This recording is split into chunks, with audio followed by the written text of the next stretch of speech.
the Cameroon government has reduced the prices of things. And one of them is what we will be delving in today. We are all aware of what, the situation that the Cameroonians were in for the past few weeks. It was their election, the presidential election not long ago, and they're not happy with the government that forced herself into power. I'm using the word force because we saw how the whole thing went down. The citizens are not happy with the government, and just to pat the backs or to pat the heads of the citizens, the government had decided to reduce the prices of this very thing that we will deliberate upon here. Kings and queens, your majesties, welcome back to the channel. Thank you so much for returning. Trust you and yours well, and you're loving yourself and others like always. Many thanks to all of you for the support you give to the channel. Thank you so much to our channel members, to our anonymous supporters, to all of you, my esteemed subscribers. You loved, celebrated, and of course, appreciated. Now, a Cameroonian sent this information to me, and I said, okay, it's better that we deliberate upon it here in the wider community. I want to hear your opinion about what the government is delving into. We know that a lot of persons lost their life during this election. And the government has sent a message to the masses. This is the kind of governments that we have leading people in the countries in the motherland. This is the democracy that all the unions in the continent want. And anyway, let's listen to this very one from a Cameroonian himself. And we'll take it up from there, Your Majesties. Please, if you are a Cameroonian, this video is for you. So my Cameroonian brothers and sisters, I know you all were disappointed after this election, but I have an important update for you all. From all indications, this new era is going to bring a lot of development. Just a few days after the re-election of the world's oldest leader, the government has already started reducing the prices of some very important things. If you look on my screen here, you will see the first official announcement from the Ministry of Health. They are proudly announcing to the Cameroonians that they have reduced the prices of Viagra. I mean, wait, what? What? Yeah? After the election, a lot of people lost their lives. So maybe they think we need more people. And Grandpa too needs to stay strong. You know what I'm saying? Apparently, that's the first sign of progress in the new regime. And honestly, it makes sense. Most of the people running the country are over 80. They don't care about youth employment, nor schools, nor hospitals, nor roads. But they care that the engine still starts in the bedroom. Only in Cameroon, my people.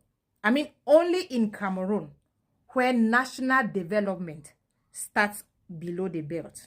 I don't know who did my people like this. Thank you all for watching this video and stay blessed. Yeah, I know. I was like you, speechless, but not disappointed. Because already, what would you expect from a government like this? I'm using the word not disappointed because this is not the first time I have been shocked like this by a government in the continent. The interest of these people is not in the development of the youth. It's not in the education. It's not in fixing the youth to become better people tomorrow. It's in the destruction of the youth.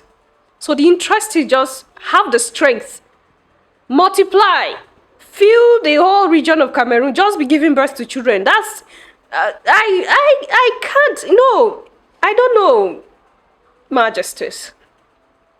Yeah, this is the first thing that the government, this very government that was just re-elected into power, that have been existing for decades, this is the first thing that they know that they can push out to the masses, push out to the public. So they've reduced the price of that particular thing. I don't even want to call the name, but Africa, my continent. There are times I sit and I shed tears, like real tears. I sit alone I think about the whole situation and tears run down my eyes. Your Majesties, I cry, I weep for my mother continent. How far we can go to destroy the motherland. How far we can go, how far we can stoop low. You know, it's just so painful. It's just so painful. I know, I keep saying it here that, the European bodies interfering with us has affected us. The American powers or, bodies interfering with us has affected us. And I always do not want to make the mistake of ruling out the fact that we have been the key to the destruction of ourselves. If not, what will you tell me? What are we making out of this? That the government will go ahead to publicize something like this? What are they encouraging people to do? What are they telling the masses? What are they telling the young men and women coming up? Waste your life. Do not care about anything. Don't care about politics. Don't even put your mind into. This is a strategy. This is a strategy. Busy them with, the things of the flesh. Let them be carried away. And it's so easy to trap people in things like that. Just busy them in those things.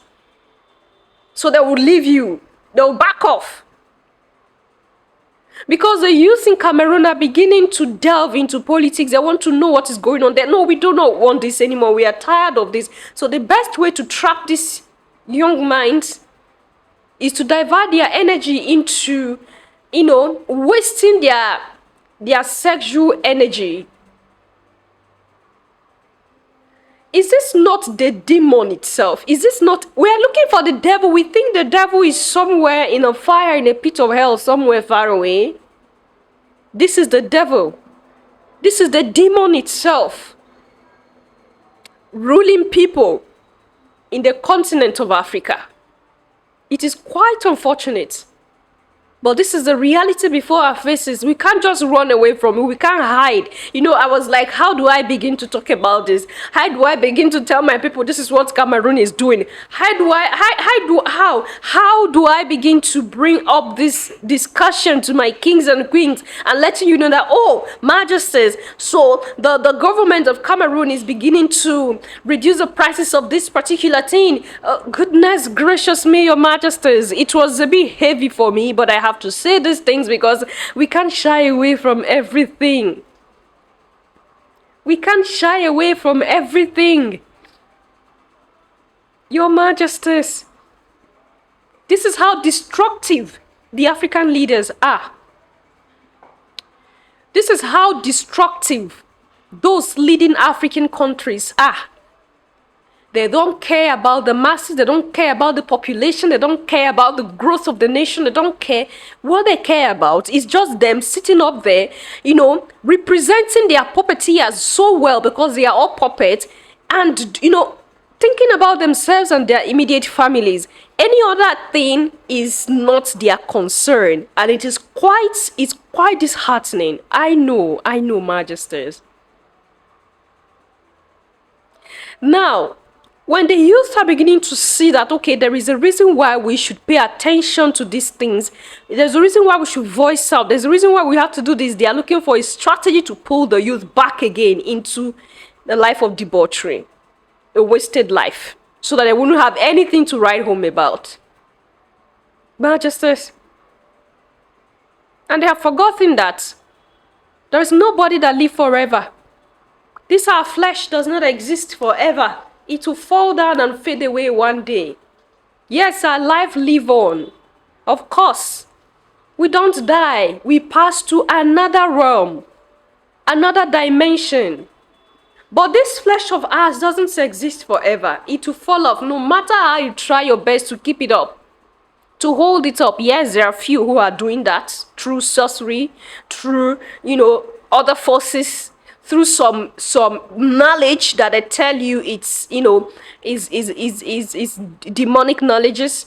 They have this knowledge, they exist, they're still preserving their skin, they know what they're doing, but that's not what I'm talking about now. The truth still remains. No matter how you do it, there will be a day that it will go away. For this flesh of ours that will fade away and become soil. These leaders of ours don't even think whether they will pass on one day. They don't even think about their end, the end of their physical life here. All they think about is pleasure, stealing money from the people, exploiting the people. You know, if not because of exploitation, tell me, how should a man like Paul Biya return back to power? If not because he is being controlled and those who are controlling him want him to remain so that they can benefit. Tell me, why should a man like Paul Biya return to power? The oldest leader in the whole world. And the only thing, this old man, I believe that as old as you get, you should be wise. This should be the elder. All right, this should be an elder in the continent that should teach the younger ones something that will help their life, not to make the same mistake that he had made. But this very elder, instead of directing his people to the right path, is directing his people to damnation, to destruction. It's unfortunate, but this is a fact. It's the truth. This is what is happening now. And I said, I'm going to leave this to you here. It was hard for me to bring this out, but I'm like, I have to just say this. What do you think about this? Leave your thoughts and opinion there at the section. I'm going to see you in my next one. Until then, love yourself, love others, stay safe, stay positive, always. Your Majesties. Bye for now.